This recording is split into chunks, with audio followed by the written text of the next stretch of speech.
I think the Tesla Model X gets a bad rap for a number of reasons. The price, things like that, you know, that the Model Y is pretty dope, right? I'm gonna tell you the best 5 things and the worst 5 things about the Tesla Model X. Now you guys know my Model X squad, where y'all at? Where y'all at? Y'all here? Because y'all know I love this vehicle. And the Model X was my first Tesla. And there's so many great things about it. But there are, you know, it's not perfect. But I'm telling you the top 5 things that stand out to me that I really love. Most of those things are exclusive to the Model X. So you won't see that on any other Tesla. But here's what I love. First and foremost, you guys saw in the intro, these automatic doors. My wife used to have it turned off. Now she has it turned on. But check this out, man. I don't care what you say. It's the only Tesla that does this. And you walk up to the car. Hopefully I've been far enough. You walk up to it. You got stuff in your hands. You come up and it presents itself. It's like, yes, sir. We got you. We're open for you, right? And no, it's not necessary. But it's a cool feature to have because it's luxurious, it's premium, it's autonomous. Look at that. And there's a number of ways to close it.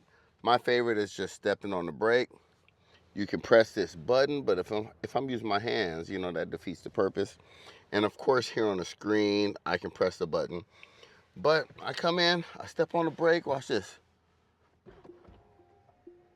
I don't care what you say. And when you open it, you can press it here. But, you know, I just press the button and it opens up. And I get out and I do my thing. And like you saw in the intro, if you want to be a little D-baggy, you can walk away from it and let it close itself. If you want to be that way. To me, that's a dope feature. And it only does it for the driver door. And you can turn it off. And people are concerned about it hitting cars next to it. It has sensors. Not once has my door hit an object. It opens, it just, you know, presents itself. It's just a little ajar where you can open it the rest of the way. And if you don't, look at that. Come on, man. That's dope. This is not the only car in the world that does this, but it's the only Tesla, and it's probably my #1 feature. #2 feature, say what you want about it. These are not automatic. These Falcon wing doors, I love them for a number of reasons. I made a whole video on how much I love these Falcon wing doors. And yes, they can be kind of janky. I have had to take this into the service center and on my other Model X, but it's fixed now. It's working perfectly.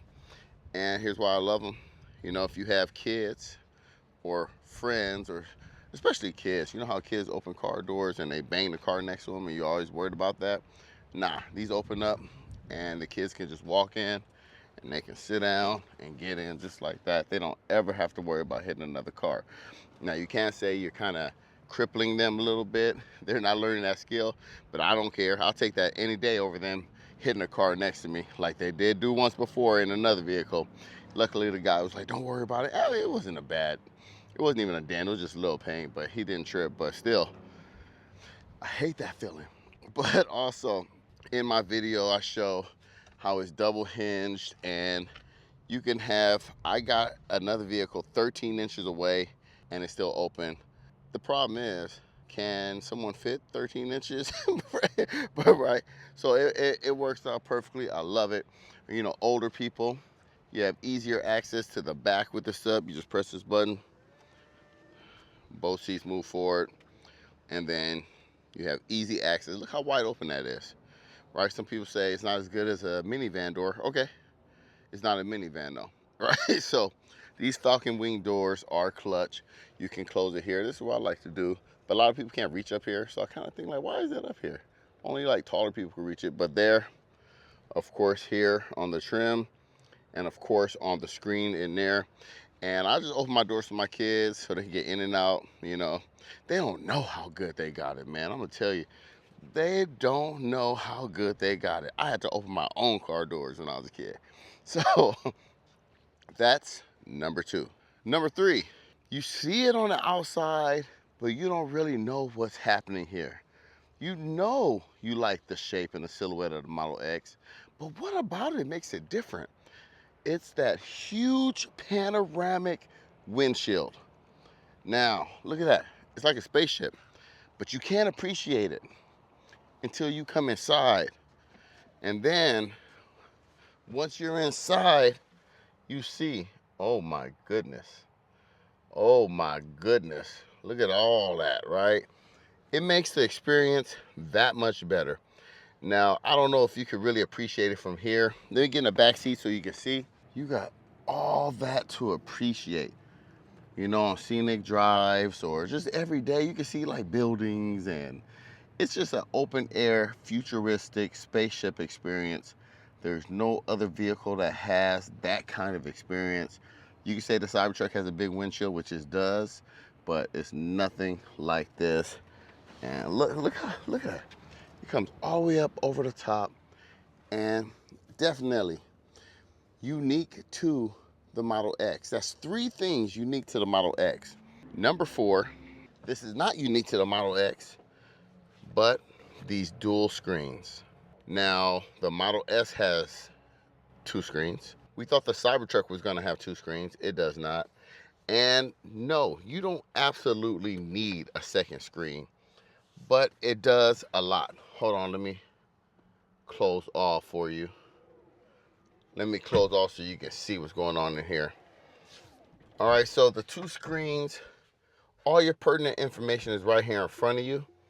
You can use this whole screen right here for maps when you are driving. Check this out. I'm gonna drive just a little bit so you can see your visualization is there, right? Speedometer right there where it's supposed to be. Your range, the temperature, the time, the drive mode, and bam, your turn signal camera is right there in front of you. I love it. That's a banger of a feature. And then you got all this real estate over here for, you know, music or maps or whatever you need. Like this, to me, this really makes this car nice. It makes it feel premium. It makes it feel nice and fancy. And when you hit full self-driving, look, it's right up here. Everything's right in front of you, and I like that, man. And I wish the Cybertruck had it. It's not necessary. Look, windshield wiper controls, everything's here that you need. And I feel like that's really a feature that's underrated. And I feel like the people that really downplay it are the people who have a Model Y or a Model 3 or a Cybertruck with 1 screen and like, well, everything's on there and it fits, and it does. It's kind of cramped, but having 2 screens to me is definitely a top feature. And number 5, while we're out here driving, the Model X has, hands down, the best suspension. It's so smooth. It feels like a yacht. They have improved the suspension on the Model 3 and the Model Y, and I mean by a large margin. But in here, this is comfortable. It's quiet, it's soft, and I heard they even improved it even more on the 2026 model. So that's something that really makes this luxurious and feel nice, and it just drives like a dream. So soft, so smooth. It is not as responsive as the Model 3 and the Model Y. I will admit that. But just as far as comfort, ride, it's smooth. It feels good. It feels like, look at that. Look at that. Going over that driveway right there. Come on, man. Y'all can't tell me. I mean, it has air suspension, adaptive air suspension, and you can control the height. And I do use that. At certain locations, I can lower it and raise it when I need to. And it lowers at higher speeds for greater efficiency. But it's just so smooth. Look at this. Yes, I got a gimbal in my hand, but I'm talking about, look at me. I ain't even shaking. I ain't even moving. So definitely a top feature. Hold on, I had to pump the brakes because now I'm going to talk about the worst 5 features of the Model X. And no, price is not one of them. No, this wireless charger that is really basura. I'm not talking about that either, right? Because that's in all Teslas. And the price is, you know, subjective. But I boasted on how great this windshield is. But the problem is, it gets hot. It lets a lot of heat in here. You absolutely have to get it tinted. And being such a huge windshield and challenging to tint because it's so big and this right here in the middle, it can be expensive. I have a great tint shop named Elevens in Hawaiian Gardens, and his prices are great. Tell him Kobra sent you and he will hook you up. But you have to get it tinted. If you don't, you're gonna be burning up. I don't care where you live. It's just such a huge glass area that, you know, sun's gonna get in, right? It's gonna be hot. And that's probably one of the worst features. The next worst feature for me, and my wife, she's not bothered by it, but I cannot stand these pressure sensitive, I'm not even gonna call them buttons, right? Because they're not buttons, right? They're like on your phone, right? Capacitive feedback. You get that haptic feedback, like a little vibration that tells you that I'm pressing that button, but it doesn't actually click. And I feel like in a vehicle that has everything on the screen, it's nice to have some kind of real actual buttons. And this is why it bugs me, because in the Model 3, the Model Y, and the Cybertruck is actually clickable. But in here, it's not. So when you're driving, sometimes I feel like I miss it, or I hit in the middle, and I'm like, did I even hit the right one? I don't even know. I got to look down and take my eyes off. And then it comes over here too on the door. This is not a button. It's so weird, right? Because your finger is trying to press something in, and it just spreads out. So it does take some getting used to. And if you only have a Model S or X, then, you know, you'll get used to it. But I have, you know, a Model 3 and a Cybertruck where I can tell the difference, and it's night and day difference, man. So I really hate that feature. It's one of the worst things. We left the windshield to come down to the steering wheel to go back up to the windshield. And being a huge windshield, like I said, it has lots of great things like this view, but also that sun comes in your face. You want to use this skinny sun visor, and it works for the most part, because up here it is a little darker, a little tinted, and it's the sun, when the sun is above here, it's not really blinding you, but when it's right here, it can be a problem. But this sun visor does a good enough job protecting your vision in front of you, not on the side of you. If the sun is beaming in on the side, look at this. If I try to move this over, look at this. What? I need it here, not here. I need it here, right, to block this side of my eyes. So look at it. And you can't bring it down much more than that. That's as low as you can bring it. That's it, right? I mean, that's better. It's not the worst thing, but I want it a little bit lower. So to me, that's not good enough. And then look right here on the side. Yeah, my seat's back, and that's how I like it, but look. It's open, bro. So that's another con of the Model X. I'm gonna have to go back for the fourth one. I'm gonna take it all the way back. I'm gonna go ahead and open up the falcon wing door, both sides, and let me show you what's up. Another con for the Model X. The Model X gets trashed for not being a true 3-row seated vehicle. If you get a 5-seater, you're not worried about it, right? But whenever you have a 6 or 7-seater, you don't have much room down there. Now, I can bring this forward, of course, and I can fit back there, and I have a video on that, but it just has limited space. It's not very roomy at all. Like I said, I can endure it. I can persevere through it, but I wouldn't want to, and especially for a long amount of time.